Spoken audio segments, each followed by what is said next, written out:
Welcome to the Shakaama Live Show with your host, Shakaama. So today, be sure to like, subscribe, and donate.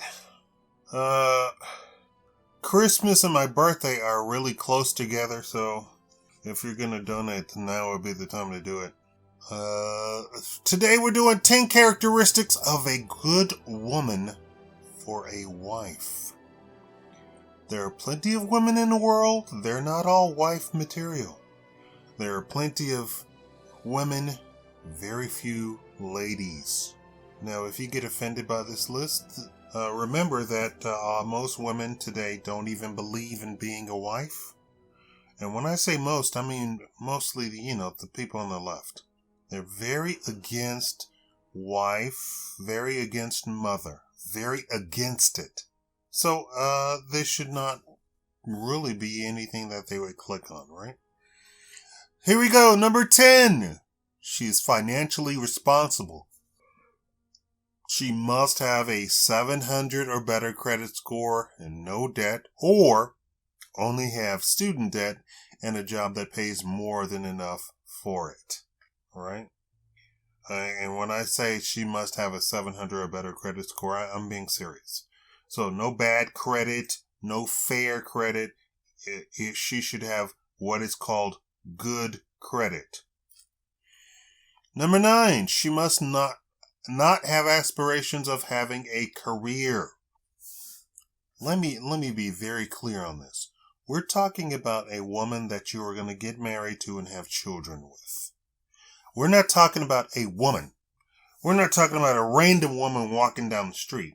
We're talking about a good woman for a wife.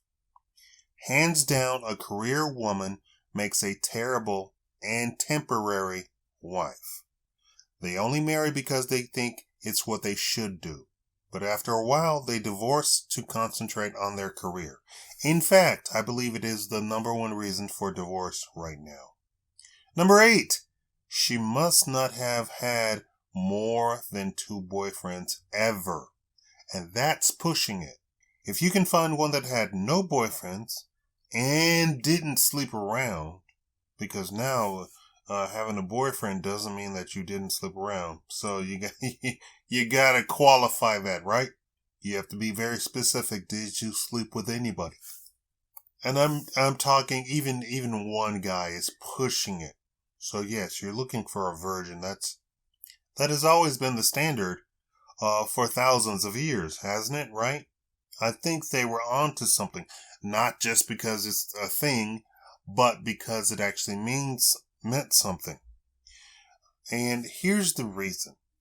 Women, specifically, very early on lose the ability to pair bond once they've been with more than a single guy, which means she would not be faithful to one man ever.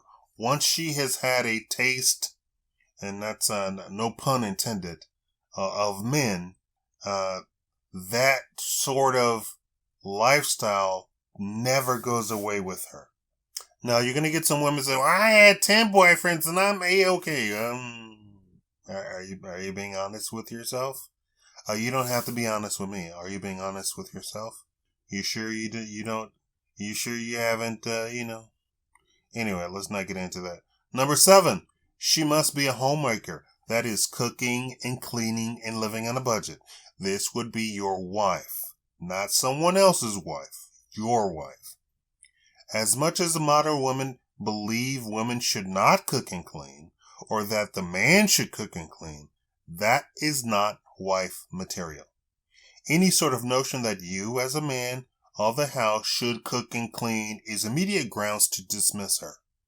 The modern man cooks and cleans and seems to know far more domestic chores than women these days anyway. So any discussion about what you will do over and above bringing home the paycheck to pay off the mortgage and the car note and the insurance and putting away for 401k is a dead giveaway that she is selfish and not bringing anything to the relationship. Number 6, she must be submissive. Any notion that she should be in charge of anything other than running the house, which is more than enough responsibility, is grounds for immediate dismissal. As houses get bigger, think about this, and more expensive, you hire people to take on their responsibility. So why on earth would you be with a woman who dismisses the notion of trying to run the relationship and the house? That is the duty of the man. Modern women now mistake what the role of a man is.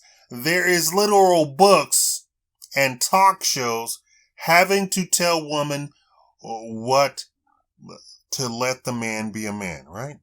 Because apparently that is lost on the modern day woman. Number 5, she must love kids. The idea that you would settle down and make a home with a woman that doesn't want children is ridiculous on its face. Such a woman should be kept at a distance. That is not something you want to spend your life with. That doesn't create a family, which is what you get a wife to do. That is a party girl. You don't wife up a party girl. You don't want children? Fine. You're not wife material. You don't want to have children at all? You're not a homemaker. Why on earth would anybody want to marry you? And no, marriage isn't about love, and no, marriage is about forming a family. It's a ridiculous notion that you should get married to somebody just because you, I love my socks. I'm not going to marry my socks. Number 4, she must absolutely be willing to not only stay with you when the money gets tight, but support you when it does. Any notion that she needs to leave a man that isn't paying all the bills at all times is a selfish and evil woman. That is not wife material. The reality of the modern life is that there are plenty of groups that have an attitude that men must be undermined at every turn. Such factors means that men maybe frequently lose their jobs or careers. With women competing against men for positions means that sometimes men are let go. If your potential wife cannot understand that, then she is both juvenile and selfish and not wife material. Number 3, she absolutely must bless your family. However you translate that to mean, or whatever words you want to use, you understand what I'm talking about, right? She absolutely must bless your family, and here's a two-way street. You must bless hers. Any sort of resentment she would carry against your family is not a fit for a wife. Trust me, people get divorced over the wife not getting along with the in-laws, and vice versa, right? And no, you don't go off and marry somebody in spite of your family. You're a man and I'm going to marry her because I love her, and she doesn't get along with your family. That's not how it works. Marriage has always brought two families together. If she doesn't like your family, what are you doing? You need to take a look at what you're doing. Number 2, she must absolutely be good with money. Not jealous of things, nor a voracious money spender. This is a huge red flag that she is juvenile. Also, she must not want to constantly spend money decorating. In fact, she should have hobbies with crafts, including repairing worn-out clothing. And we're not talking about hobbies where she goes and spends a bunch of money on the craft. That means that she gets bits and pieces here and there and she does her crafts. She doesn't go to, Michael's or Joann's and, drops $10,000. No. Number 1, she must absolutely never embarrass you, nor raise her voice. I know this is going to just send people into tailspins over this one.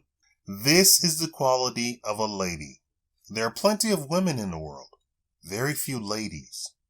If she raises her voice or tries to embarrass you in any way, dismiss her. Such a woman will diminish your lifespan.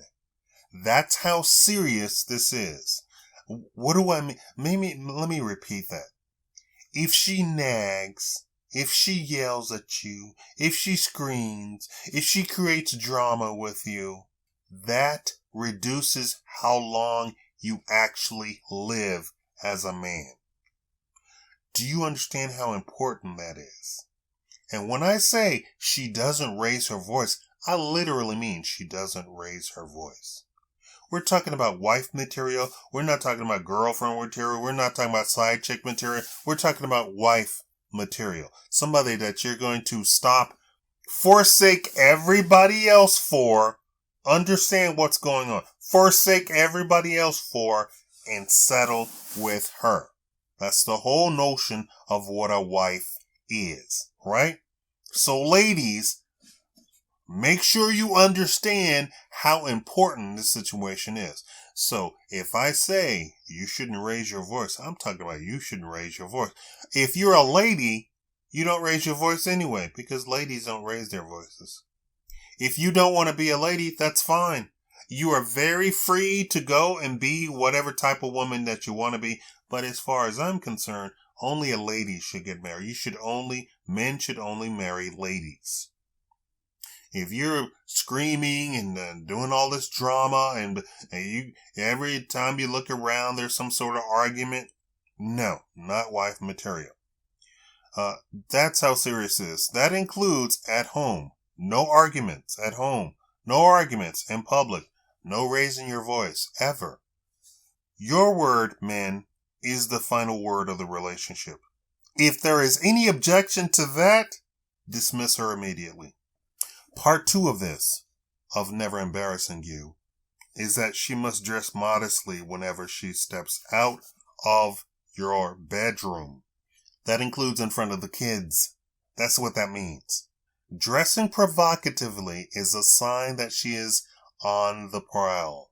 Dressing cute and dressing to catch a man, catch the attention of other men, are two different things. For example, very often high society was very offended at what former First Lady Michelle Obama wore, because they felt she dressed entirely too provocatively for a married woman, one, and even more so for the First Lady of the United States. Understand that Michelle Obama wasn't dressing herself. Those types of people sign contracts for everything that they wear. So somebody else dressed her. And so somebody else constantly embarrassed her with the stuff that they put on her. Notice that the current First Lady is always dressed like a lady. And we're talking about very, very modestly, yet very elegantly. That was not so with Michelle Obama. For whatever reason, they thought that they should go all out and do all sorts of crazy stuff. These are the characteristics of a good woman that's a fit for a wife. There are plenty of women. They're not all good women. Very few are good, and even less are good enough to be a wife. Anyone that would object to this list is probably a terrible wife, racked with guilt, and doesn't understand the destruction that they're doing in their own relationship. I actually researched this. I actually went to about 50 different sources. I have a degree, not specifically in marriage, but I have a degree in psychology and history, right? So trust me when I say this. The modern woman is not good material for a good wife. In the name of progress for a woman doesn't spell progress for a marriage.